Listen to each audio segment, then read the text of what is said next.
High বন্ধুরা, তো 1 জানুয়ারির দিন আমরা বেরিয়ে পড়েছি মনোহলি রাজবাড়িতে। আমার স্টুডেন্টদের সাথেও আমিও বেরিয়ে পড়েছি। এই দেখো পৌঁছেও গেছি। তো এই দেখো রাজবাড়ি, খুব সুন্দর রাজবাড়িটা, দুদিক আছে। তো আমরা একদিকে দাঁড়িয়েছিলাম। তো এই রাজবাড়ির মায়ের একটা গল্প আছে, সেই গল্পটাই আমরা এই বংশধরের কাছে শুনবো, ইচ্ছাময়ী মায়ের। তো চলো উনার কাছে আমরা শুনে নিই। একটু সাইজে ছোট হয়েছিল, সেটা হচ্ছে ব্রহ্মময়ী মা, সেটা কলকাতারই এক পরিবার নিয়ে নিয়েছিল। এবং দ্বিতীয় যে মূর্তিটি সেটা হচ্ছে আপনার বসুন ভবতারিণী মা বা দক্ষিণেশ্বরের কালী মা।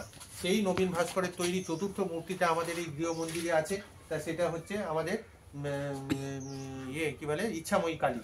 তা আপনারা যদি ইউটিউব সার্চ করেন তাহলে দেখতে পারবেন যে মনোহরি জমিদার বাড়ি বা রাজবাড়ি বললে এই গোটাটাই দেখতে পাবেন। কিন্তু আমরা এটা কোনো মনোহরি জমিদার বাড়ি বা রাজবাড়ি বলি না, আমরা বলি গৃহ মন্দির। কারণ এই যে দেখছেন মাঝখানে হচ্ছে পদ্ম, পদ্ম হচ্ছে ভক্তিযোগের প্রতীক। আর চারধার দিয়ে হচ্ছে সর্প, সর্প হচ্ছে এই 7 সমুদ্র থেকে উত্থিত 7টা সর্প, সর্প হচ্ছে যোগ ও কুণ্ডলিনী শক্তি জাগ্রত করার প্রতীক। আর সূর্যের 6টা দেখছেন, সূর্যের 6টা হচ্ছে জ্ঞান যোগের প্রতীক। কাজে এটা কোনো নিছক বাড়ি না, এটা গৃহ মন্দির। এটা যারা তৈরি করেছিলেন তারা এই চিন্তা ভাবনাতেই তৈরি করেছিলেন যে এটা গৃহ মন্দির। এবং এই দরজাগুলো সমস্ত হচ্ছে আপনার দক্ষিণ মুখ, সাধারণত বিগ্রহ দক্ষিণ মুখ করেই বসানো হয়। আমাদের এই যে গৃহ মন্দিরটা, এটার এই যে মঞ্চের এই সরু লোহাগুলো এগুলো হচ্ছে টি সেকশন, আর এই যে মোটা লোহাগুলো এগুলো হচ্ছে আই সেকশন বা জয়েস্ট। এগুলো সমস্ত কলকাতা থেকে নদীপথে এসেছিল। তখন এখানে কোনো ইটভাটা ছিল না, এবং এখানে আমাদের নিজস্ব ইটভাটা তৈরি করে ইট পুড়িয়ে নিতে হয়েছিল। এখানে গোল শেপের ইট আছে। আবার ওখানে দেখুন যে ওই পায়রাগুলো বসে আছে, পায়রাগুলো ওখানে ট্র্যাপার্ড শেপের ইট আছে, এবং বিভিন্ন শেপের এখানে ইট আছে। সেই দিয়ে আমাদের এই বাড়ি তৈরি করা হয়েছিল। আমাদের এই বাড়িটা হচ্ছে ইতালিয়ান গথিক আর্কিটেকচার এর ওপর তৈরি করা। তাই এখানে যখন এগুলো সমস্ত ব্রিটিশ ইঞ্জিনিয়াররা এসে তৈরি করেছিলেন। এখানে এটা হচ্ছে পঙ্খের কাজ, এটা হচ্ছে চুনের সঙ্গে আপনার বালি মিশিয়ে এবং ডিমের সাদা অংশ দিয়ে এটা পালিশ করা হয়। এটা ওয়াশেবল, এবং এইটা হচ্ছে খুব কস্টলি এবং লেবরিয়াস।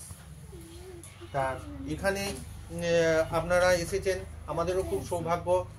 মায়ের 33 একর ল্যান্ড আছে, সেই ল্যান্ড থেকে কেউ কিছু দিত না বলে আমাদের প্রায় পুজো বন্ধর মতোই হয়ে গেছিলো। ভেতরে খুব ছোট করে পুজো হতো। এখন মানুষজন চাইছে মায়ের পুজো হোক। মায়ের সেই 33 একর ল্যান্ডও যারা দখল করে রেখেছিল তারা আস্তে আস্তে তাদের সম্বিত ফিরে পাচ্ছে, এবং মাকে তাদের প্রাপ্য বুঝিয়ে দেওয়ার জন্য তারা এগিয়ে আসছে। তা আমরা বছর 3 হলো মায়ের অঙ্গরাগ করে পুজো শুরু করেছি। আপনারা এসছেন, আমাদের সৌভাগ্য। মায়ের দর্শন করতে পারবেন। আপনারা যাদের মায়ের দর্শন করতে চান, পায়ে জুতো আছে, জুতোগুলো আপনারা লুজ করে ফেলুন, জুতো খুলতে হবে না। যেখানে আমি জুতো খুলতে বলবো সেখানে আপনারা যাতে পায়ে হাত নিয়ে দিতে হয় সেইভাবে জুতোটা এখান থেকে লুজ করে নিয়ে যান। এরপর আমরা ওনার কথা মতো হাত ধুয়ে আমরা বাইরের দিকে চলে আসলাম, আমরা ইচ্ছাময়ী মায়ের দর্শনের জন্য। তো সামনে দেখো খুব সুন্দর, তাই না বলো? আর সামনে দেখো এই যে একটা ধানের গলা, এই গলা কিন্তু দেখা যায় না, অনেক দিন পর দেখলাম।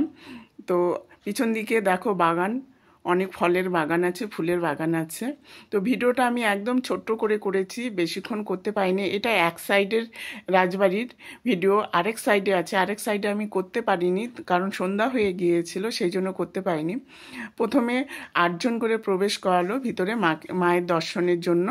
তো প্রথমে 8 জন ঢুকলো, তারপর আমরা বাইরে দাঁড়িয়েছিলাম, তারপর আমরা ভিতরে প্রবেশ করলাম মাকে দর্শন করার জন্য। এটা ভিতর, আমরা ভিতরে প্রবেশ করেছি। দেখো, আর উপরে বেশ সুন্দর দেখো লোহার পাত দিয়ে সিলিং করা আছে, ওই আগেকার দিনে সেই রাজবাড়ির আমলে।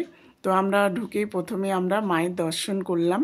তোমরা দেখো মায়ের দর্শন করো, ইচ্ছাময়ী মায়ের দর্শন করো সবাই। দেখো খুব সুন্দর, তাই না?